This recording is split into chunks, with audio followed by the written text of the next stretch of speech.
So may nabili akong webcam mga lods, itong F4 Tech. Kung sulit pa ba itong bilhin mga lods ngayong year 2024, para sa akin okay na okay pa siya. Para makita natin kung ano yung quality, sound quality ng mic, iti-test natin mga lods. So ito yung quality ng webcam mga lods. Malinaw siya kasi gumamit ako ng ring light sa harapan ko mismo. Ito na ring light yung ginamit ko mga lods.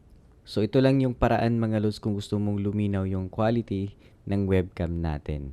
So dapat aalalayan mo siya ng ilaw o ring light mga lods. So itatry natin sa mga lods na walang ilaw, ganito yung magiging quality niya. So ito mga lods, kung walang ring light, ilaw lang sa ibabaw, sa uluhan ko, yung gamit natin. So pangit yung quality. So pag may ilaw, ring light, ito yung itsura natin mga lods, klarong-klaro siya.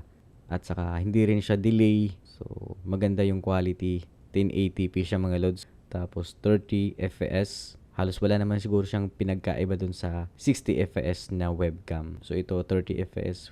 Hindi naman siya ganun ka big deal para sa akin. Kasi kitang-kita nyo naman mga lods. Hindi siya nagcha-choppy o anong pangit na quality na pinapakita. Swak na swak sa presyong 1.1. So 1.1 yung bili ko nito sa Lazada. Kung sa mall kayo bibili mga lods, depende pa rin sa store kung magkano yung price nila. So ito yung quality ng microphone ng mismong webcam. So pag malayo, ganito siya kahina. So pag ilapit ko yung webcam, hello mic check, ganito siya lakas.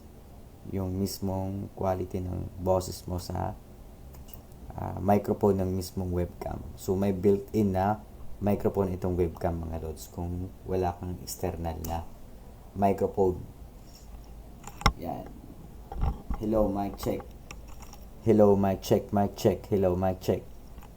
So yan yung quality niya ng microphone ng mismong webcam natin. So yun lang mga lods. Yung link ng item is nasa description lang. Thanks for watching and ingat mga lods.